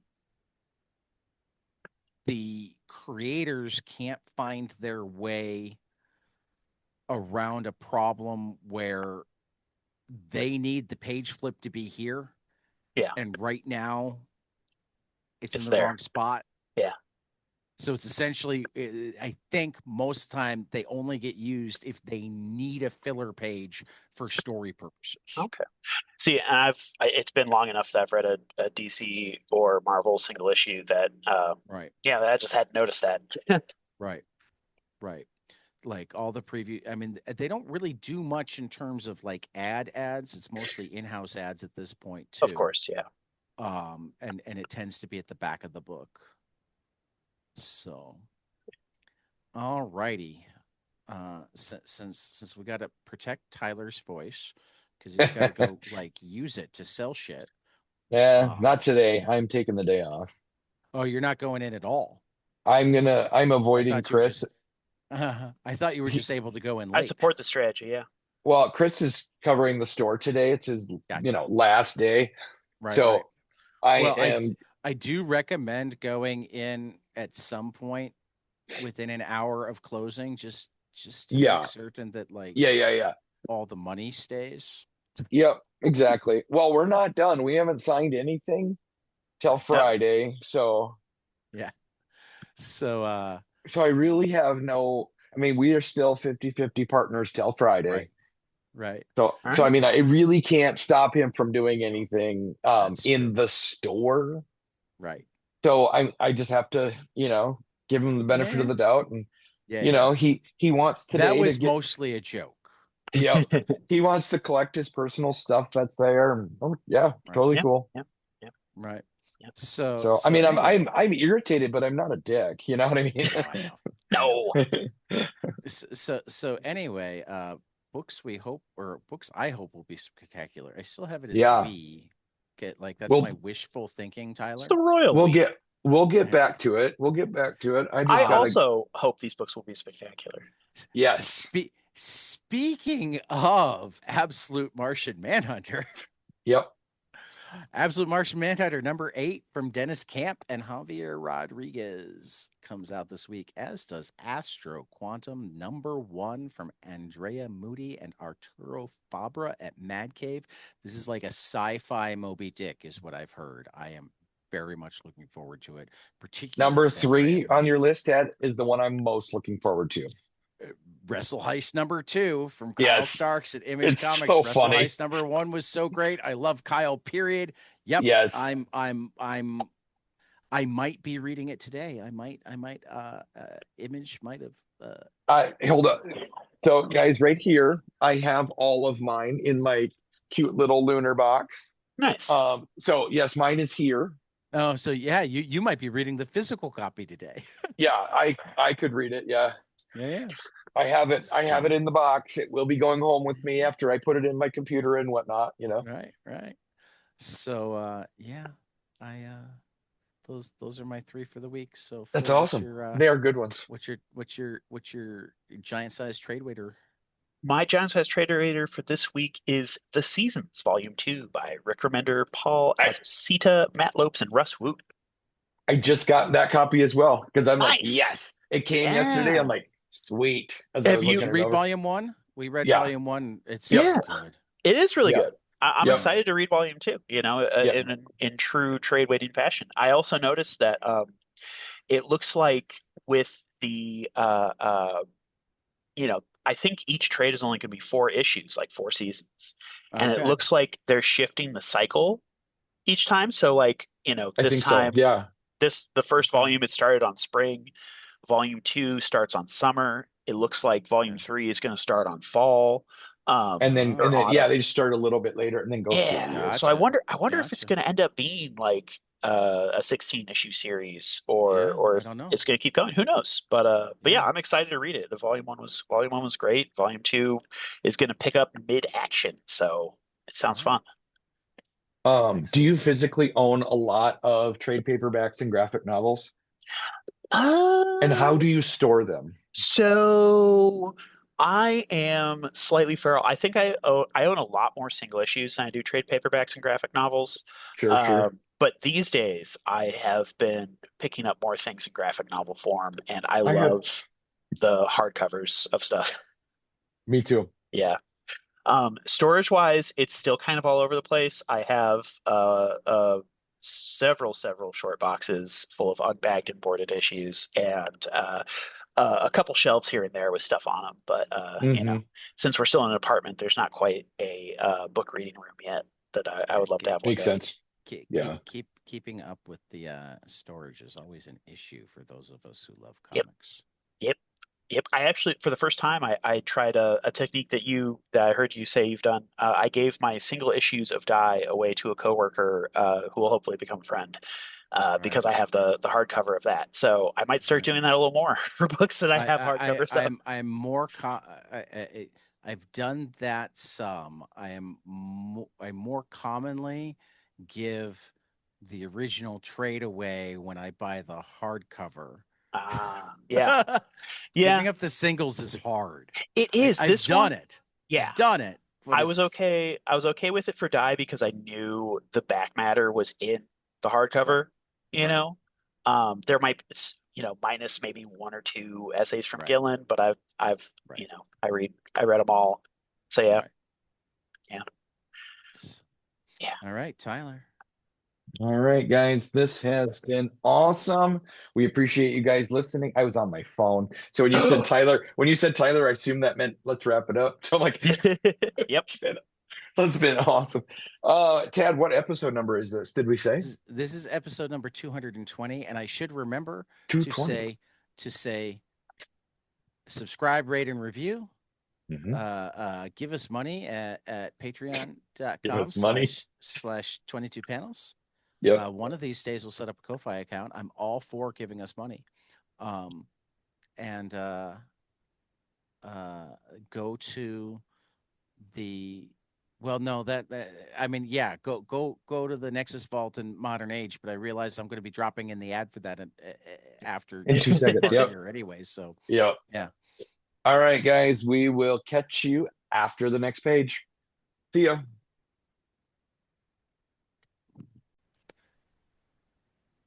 And now the next page, brought to you by The Nexus Vault, your new home for comics, cards, and collectibles in Southwest Minnesota.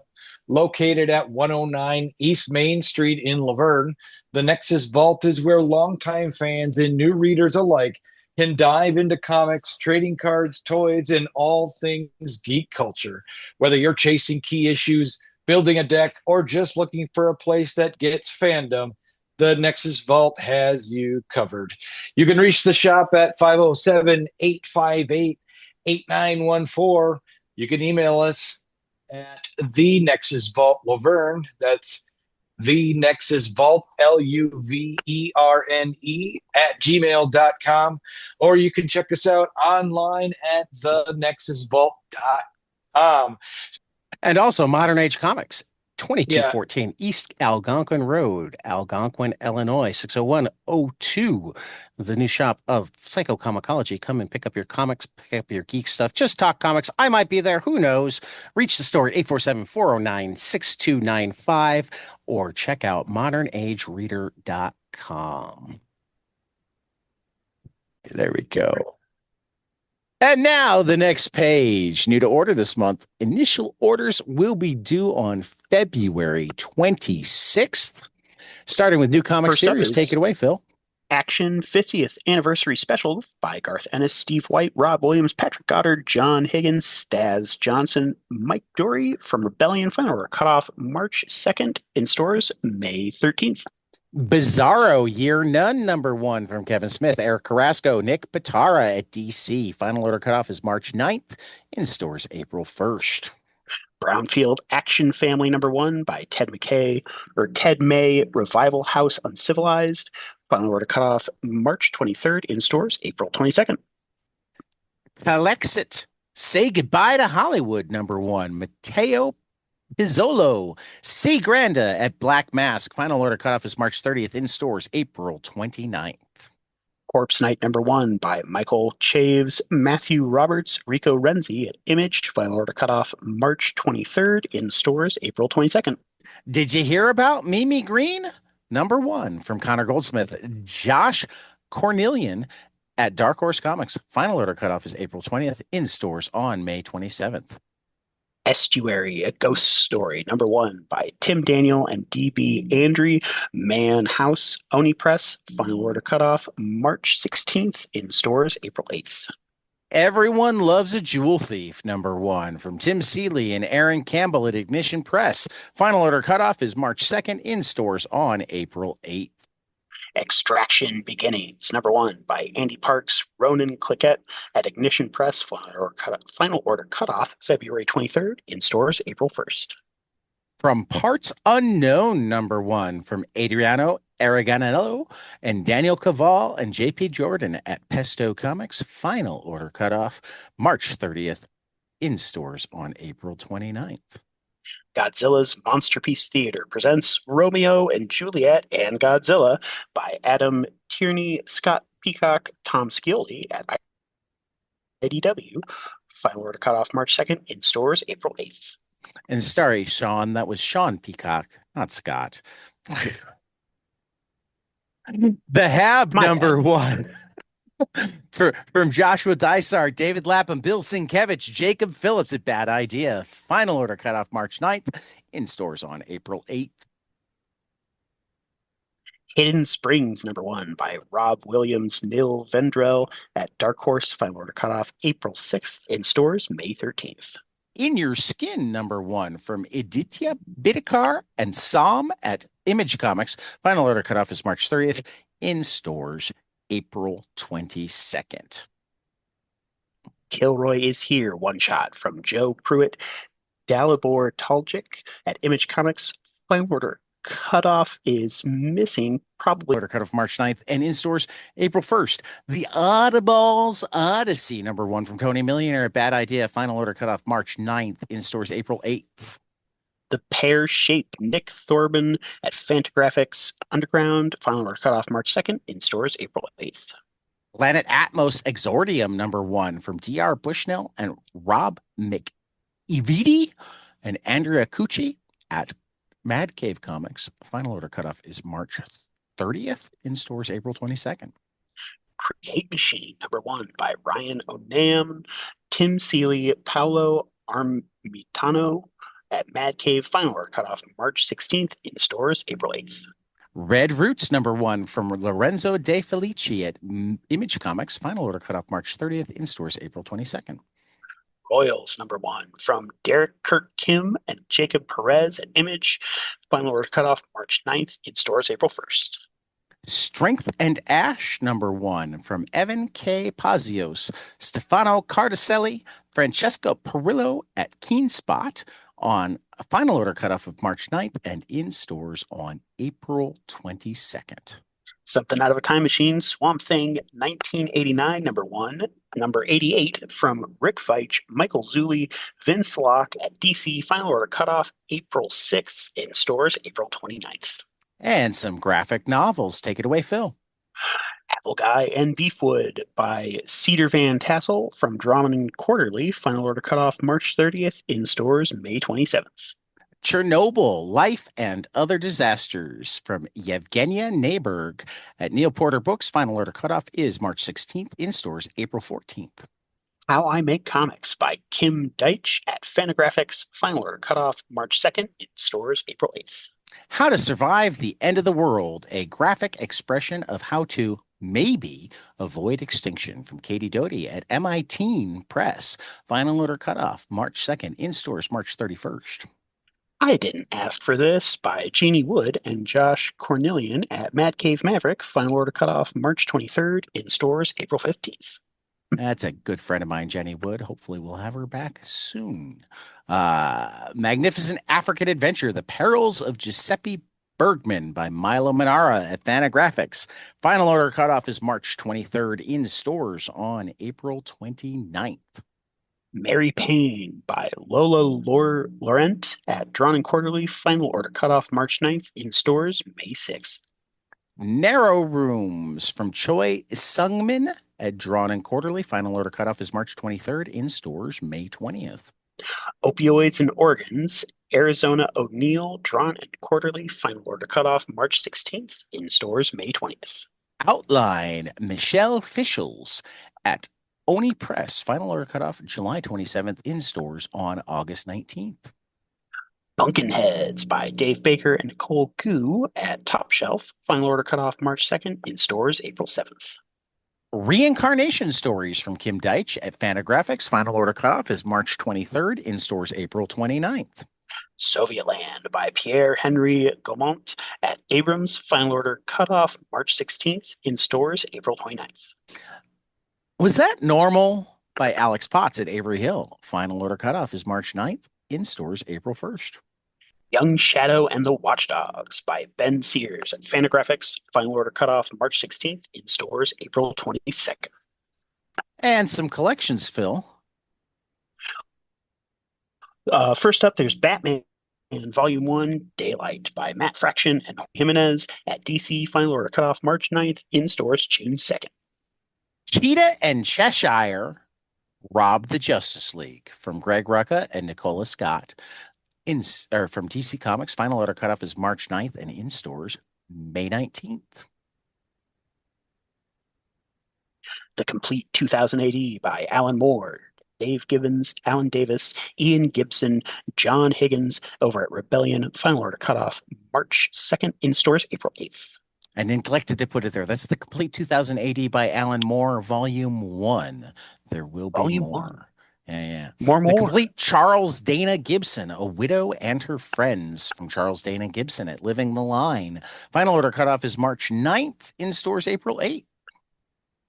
Everything Dead and Dying by Kate Bromble and Jacob Phillips at Image Comics. Final order cutoff March 2nd, in stores April 8th.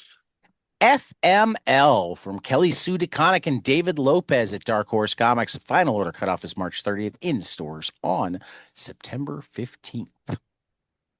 Godzilla vs. America, Boston, Chicago, Kansas City, Los Angeles by Tim Seeley, Carolyn Cash, Gabriel Hardman, Dave Baker, Jesse Lonergan et al. Over at IDW. Final order cutoff March 2nd, in stores April 7th.